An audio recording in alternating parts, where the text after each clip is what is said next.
Bonjour à tous, je suis Benoît Cordonnier, enseignant de PS au collège Jean Zé de Lens et je suis membre de l'Académie olympique nationale française. Je suis actuellement à Olympie en Grèce pour suivre un master spécialisé dans les Jeux olympiques. C'est pourquoi je ne peux pas être avec vous aujourd'hui. En effet, le rectorat de Lille m'a accordé un an de congé de formation pour pouvoir étudier l'olympisme et ses valeurs. Et nous allons pouvoir en discuter ensemble lors de mon retour, lors de la prochaine réunion des classes Pierre de Coubertin et Alice Mia. Je vais vous laisser avec la vidéo qui suit. Donc c'est une vidéo réalisée par le Comité national olympique à propos des valeurs de l'olympisme. Et puis vous aurez l'occasion d'en discuter après. Merci.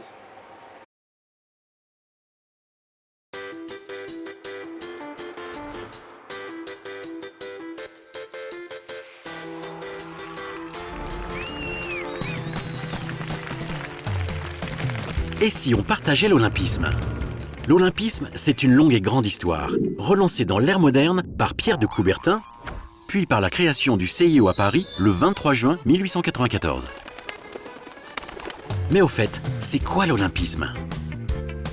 3 valeurs fondamentales le caractérisent: l'excellence, l'amitié, le respect. La recherche de l'excellence, cela veut dire progresser, aller plus vite, plus haut, plus fort. Se dépasser pour toujours repousser ses limites. Réussir et atteindre ses objectifs. Inspirer, devenir un exemple, un modèle. La deuxième valeur olympique, c'est l'amitié. Et l'amitié, c'est bien sûr le partage. Écouter, éduquer, célébrer avec les autres.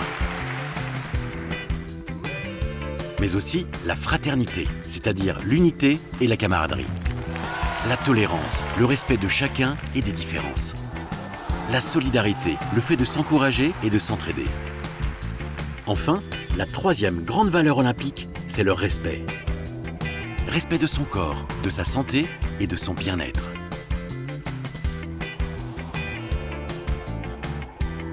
Respect des autres et de leurs origines.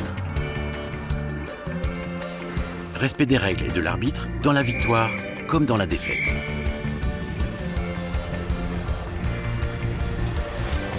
Respect de l'environnement et de notre planète pour les générations futures.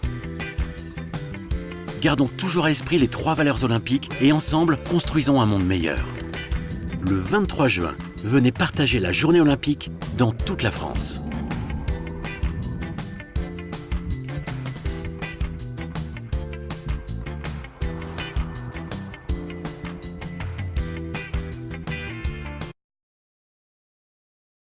Alors vous faites partie des classes Pierre de Coubertin et Alice Mia. C'est un dispositif national qui a lieu dans chaque académie. On va vous accompagner jusque 2024 et les Jeux Olympiques de Paris. Pierre de Coubertin a été présenté dans la vidéo qui était juste avant, mais par contre on n'a pas parlé d'Alice Mia. Donc je vous propose de découvrir qui est cette dame, ce qu'elle a fait pour le sport international féminin et son incroyable vie.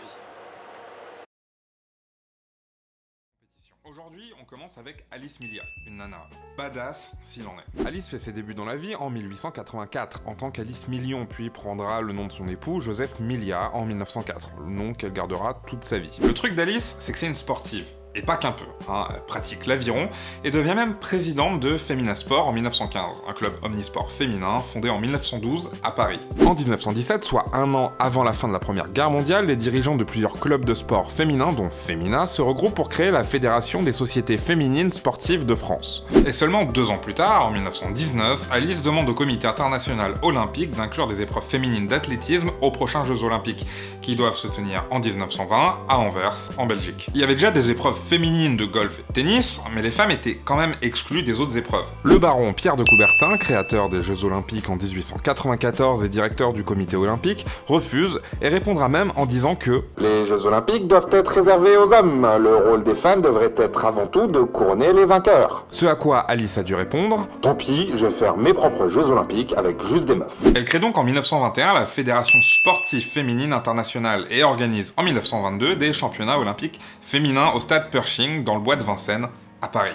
Le président de la Fédération internationale d'athlétisme pète un câble et le Comité international olympique ira même jusqu'à dire « Une Olympiade femelle serait impratique, inintéressante, inesthétique et incorrecte. » Sympa les mecs. Alice trouvera un compromis en supprimant le terme olympique du nom de son championnat. Mais ça y est, le premier événement sportif féminin à grande échelle est organisé, malgré le refus catégorique de nombreux officiels. Le CIO ne peut évidemment plus les ignorer, et les épreuves féminines d'athlétisme sont ajoutées au programme des JO d'Amsterdam en 1928. Mais bon, ça pouvait aussi bien être une carotte pour les supprimer plus tard, hein. Du coup, Alice, pas bête, va continuer à organiser ces jeux féminins dans son coin. À la 3e édition, en 1930 à Prague, elle réunira 200 femmes de 17 pays différents devant plus de 15 000 spectateurs. Entre 1922 et 1934, la FSFI organisera 4 Jeux Olympiques féminins, réunira des milliers de spectateurs et affirmera une fois pour toutes la validité du sport féminin. En parallèle, les Jeux Olympiques continueront d'accueillir des épreuves féminines, si bien qu'en 1938, la FSFI est dissoute. Tout ça grâce à la volonté d'une seule femme,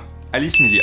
Elle mourra en 1957 et va petit à petit tomber dans l'oubli. Les seules commémorations en son honneur se limitant à quelques gymnases et le Crous de la fac de Nantes qui porte son nom. Il faut aussi rappeler qu'en 2016 est créée la fondation Alice Millia, qui vise à promouvoir et médiatiser le sport féminin. Aujourd'hui, 100 ans plus tard, c'est toujours pas ça. On prévoit pour les JO de Tokyo 48,8% de femmes parmi les participants. Il aura fallu presque 100 ans pour atteindre la quasi-parité aux Jeux Olympiques. Mais si ce n'avait été pour Alice et sa lutte contre les institutions et la vision de la femme dans la société et surtout dans le sport qu'on avait à l'époque, qui sait combien de temps on aura attendu? Maintenant que vous connaissez Alice Millia et Pierre de Coubertin, vous allez pouvoir expliquer à vos parents, à vos camarades et à vos professeurs qui ils sont. Vous allez également pouvoir expliquer ce qu'est les Jeux Olympiques et les valeurs de l'olympisme. C'est un rôle que vous allez devoir jouer en tant que membre et ambassadeur de classe Pierre de Coubertin et Alice Millia. Je vais vous souhaiter une très bonne journée, profitez un maximum de chaque instant, et pour terminer, je vais vous demander de vous lever en silence pour écouter l'hymne international olympique. A bientôt.